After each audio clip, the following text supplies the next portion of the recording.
While the number of serial killers active across the world is dwindling, such callous criminals have not disappeared from society entirely. And to this day, investigators, forensic specialists, and genealogy experts work together to identify and apprehend such individuals, whether they committed crimes 50 years ago or 5 months ago. For many who work in these fields, there is no time limit to finding justice, and the truth is often just one shred of DNA away. Join us for this video as we examine 3 times that police discovered the bodies of serial killer victims.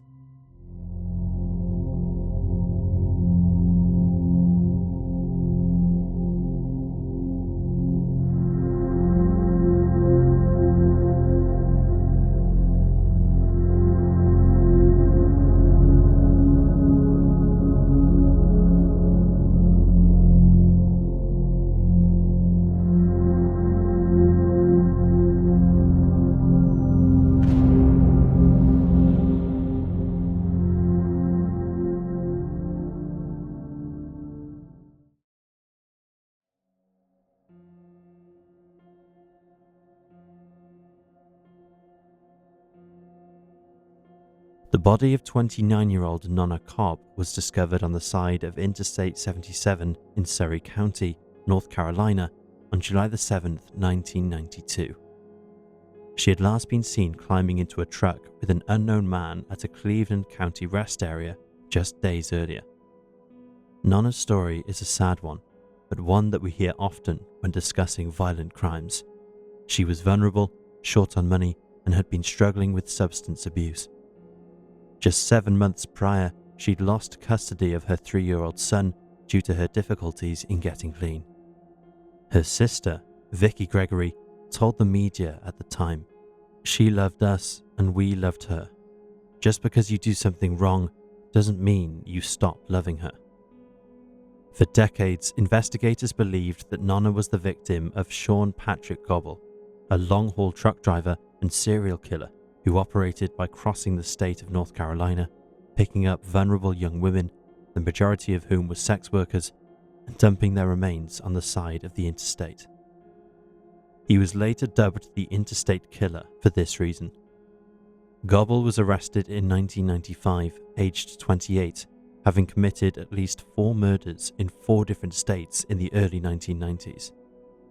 While in custody, he confessed to the slayings of 45-year-old Brenda Hagee, a woman from Indiana whom he'd encountered at a service station in Tennessee in January of 1995, 36-year-old Alice Haynes, a sex worker from Ohio whose remains were recovered in Kingsport, Tennessee, 34-year-old Sherry Mansour, whom he met in Fredericksburg, Virginia, and subsequently strangled to death in February 1995, and 29-year-old Lisa O'Rourke, who was also strangled to death in January 1994 in Mississippi. Her body was dumped in Alabama. Nonna seemed like the perfect victim profile for Gobble, but a DNA test revealed that he was not the killer. It wouldn't be until 2021 that the evidence was re-examined, and genealogy testing helped lead investigators to 73-year-old Warren Luther Alexander.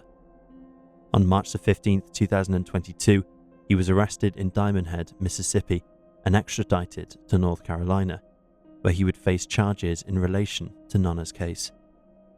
However, when he was apprehended, his DNA was put into CODIS, and police were shocked to find that his DNA was a match to the murder scenes of 3 other women dating back to the 1970s.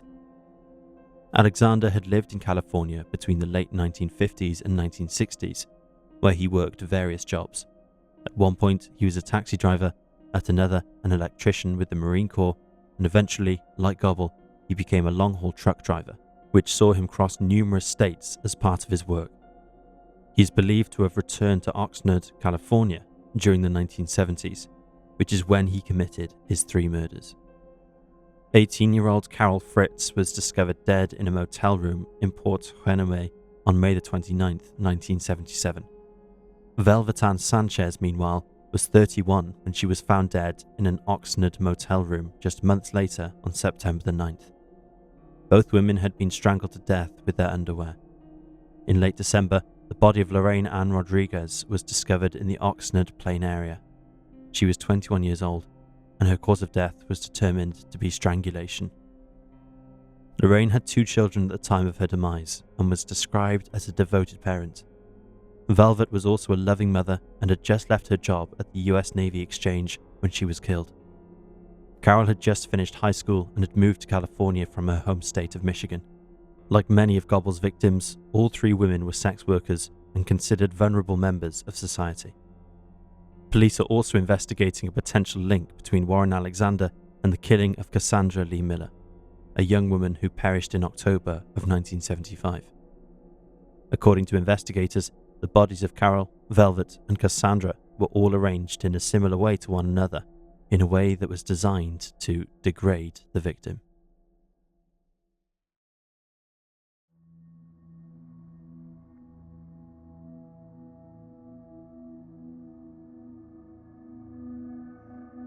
In April of 2019, headlines began popping up in worldwide news outlets that a suitcase had been found containing the remains of a woman in a lake in the village of Mitsero, Cyprus, around 20 miles from the capital of Nicosia. The woman was the 4th victim to be linked to an unnamed serial killer. The shocking case became known as the island's first serial killing. Today, the perpetrator's name has been revealed as Nikos Metaxas, while his killings are known as the Mitsero murders due to the location of most of the bodies. The police searched the lake where the suitcase was discovered after Metaxas, who was 35 at the time, revealed that he'd put the bodies of 3 of his victims into suitcases and thrown them into a toxic red lake, which is part of a defunct copper pyrite mine.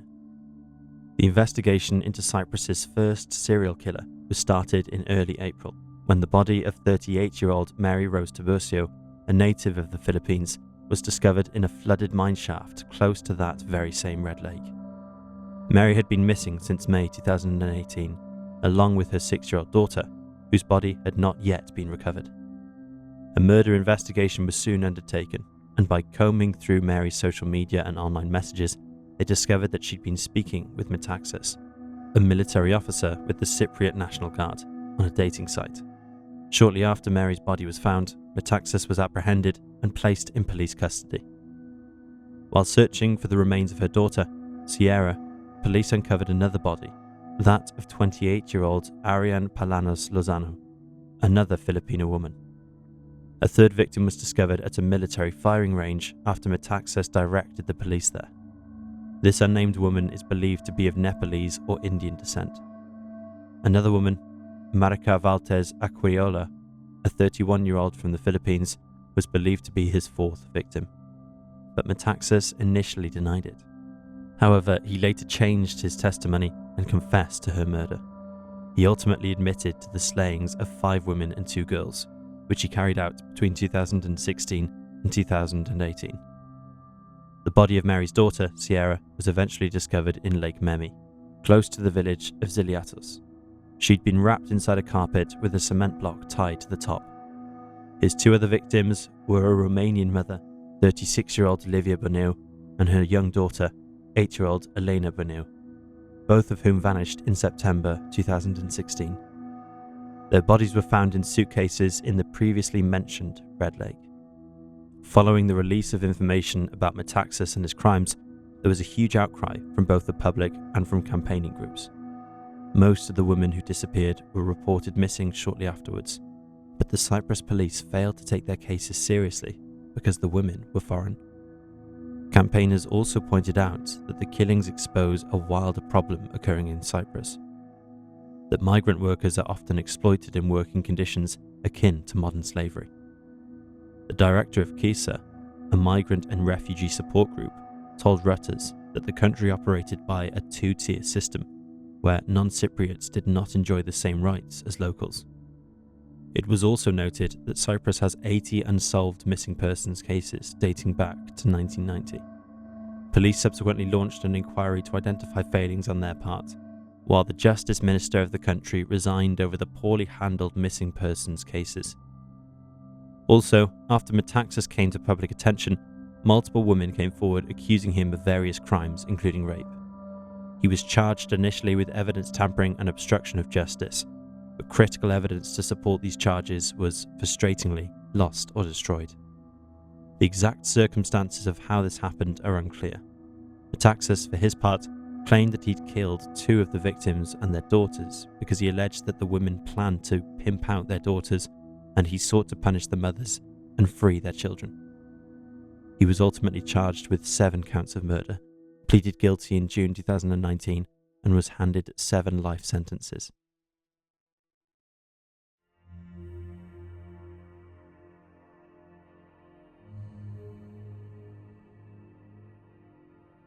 In December of 2024, investigators in Manitoba, Canada, began searching the Prairie Green landfill north of the city of Winnipeg in search of human bodies.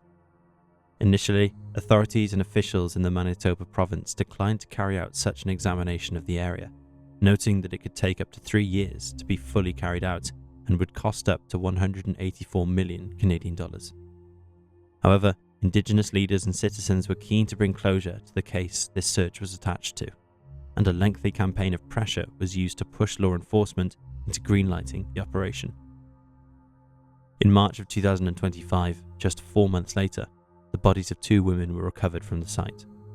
The RCMP identified the individuals as 39-year-old Morgan Harris and 26-year-old Mercedes Myron. Both women were part of the Long Plain First Nation and were living in Winnipeg at the time of their disappearances in the spring of 2022. They left behind 7 children between them, plus 1 grandchild. One of Morgan's children, Cambria, stated in a social media post that the discovery of her mother's remains was a very bittersweet moment.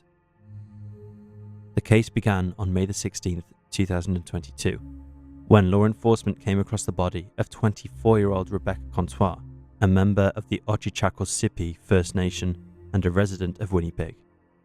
The scene where her remains were found, in a set of dumpsters behind the Marjoy apartments in North Kildonan, an area of Winnipeg, was described as being horrifically grisly.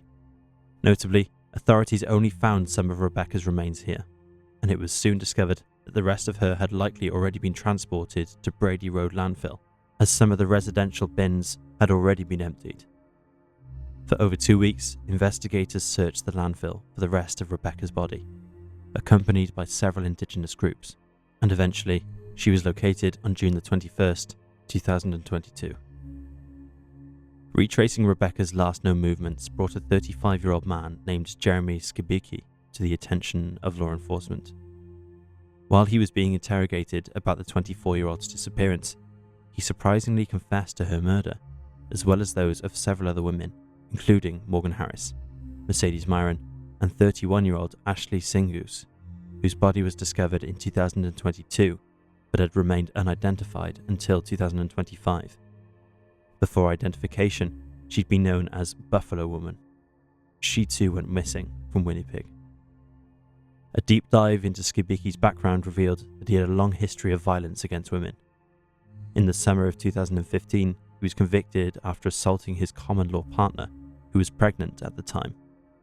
She reported being strangled and repeatedly punched in the face, and even threatened with death if she told the police.